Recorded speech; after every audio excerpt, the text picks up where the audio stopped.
Students, आपका कक्षा 9वीं विषय भूमिति में पुनः एक बार हार्दिक स्वागत। विद्यार्थियों, हम लोग इसके पहले के 8 क्वेश्चन कर चुके हैं। आगे चलते हैं और देखते हैं कि क्वेश्चन नंबर 9वां क्या है। निम्नलिखित कथनों में दत्त तथा साध्य लिखिए। तो बच्चों, दत्त मतलब दिया गया, साध्य मतलब सिद्ध करना। तो आपको ये जो कथन दिया गया है, कथन है यदि त्रिभुज की तीनों भुजाएं सर्वांगसम हो तो उस त्रिभुज के तीनों कोण सर्वांगसम होते हैं। ये आपको कथन दिया गया है। कथन को अगर हम आकृति के माध्यम समझना चाहें तो ये बच्चों आपका हो गया त्रिभुज। अब इसमें क्या कहा गया है? इसमें कहा गया है कि त्रिभुज की तीनों भुजाएं, अब ये जो भुजा है पहली, दूसरी, तीसरी, तीनों भुजाएं सर्वांगसम हैं। आपको इसी को दत्त और साध्य के रूप में लिखना है कि यदि तीनों भुजाएं सर्वांगसम हों तो उस त्रिभुज के तीनों कोण सर्वांगसम होते हैं। यानी ये तीनों भुजा अगर सर्वांगसम है तो इन भुजाओं के साथ, जैसे दो भुजा के बीच में ये कोण, इन दोनों के बीच में ये कोण और इन दोनों के बीच में ये कोण, मतलब 3 कोण बन रहे हैं। तो अगर भुजाएं सर्वांगसम हैं तो इनके बीच बनने वाले जो कोण हैं वो भी सर्वांगसम होते हैं।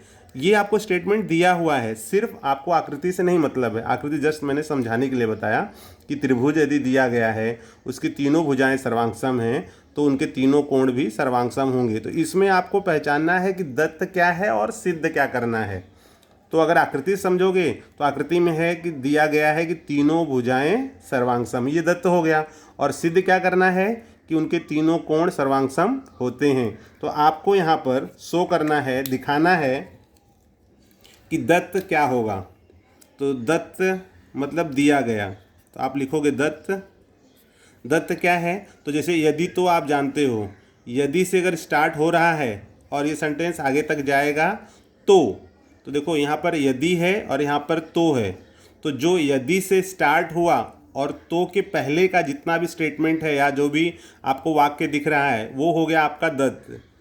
तो के बाद जो दिया गया है, जैसे यहाँ पर है उस त्रिभुज के तीनों कोण सर्वांगसम होते हैं, ये हो जाएगा हमारा साध्य। तो बच्चों यहाँ पर हम देखेंगे दत्त क्या लिखते हैं। तो दत्त में आपको लिखना होगा त्रिभुज की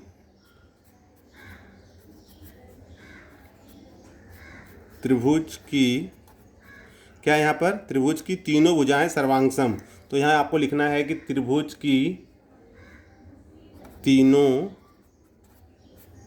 भुजाएं सर्वांगसम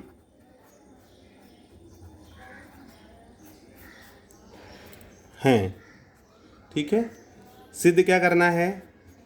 साध्य का जो स्टेटमेंट है, कथन है, साध्य में आप देखोगे जैसे मैंने बताया कि तो के बाद वाला जो कथन है, उस त्रिभुज के तीनों कोण सर्वांगसम होते हैं। तो आपको यहाँ पे लिखना है उस त्रिभुज के तीनों कोण सर्वांगसम होते हैं। इसको आप ऐसे भी लिख सकते हो, त्रिभुज के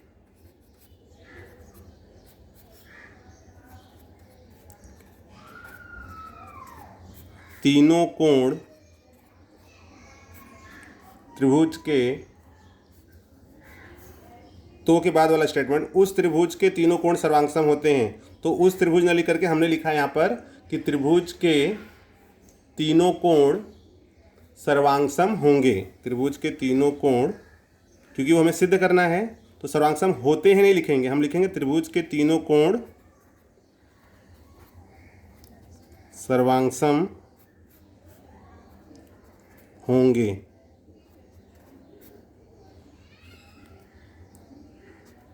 ठीक है। एक बार पुनः आपको इसको रिपीट कर दूं।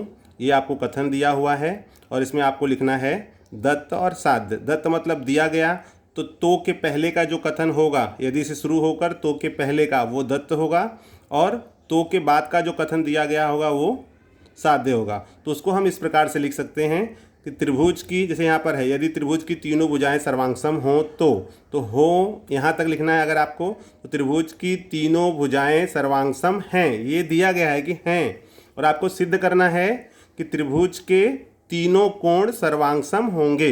जैसे इसमें लिखा है हो तो त्रिभुज के तीनों कोण सर्वांगसम होते हैं, होता है, लेकिन आपको ये सिद्ध करना है, तो वहाँ पर हम लिखेंगे त्रिभुज के तीनों कोण सर्वांगसम होंगे। तो इस प्रकार ये 9वें का पहला प्रश्न हो गया। ऐसे ही अब हम देखते हैं अगले वीडियो में कि इसके आगे का कथन हम किस प्रकार से लिखेंगे।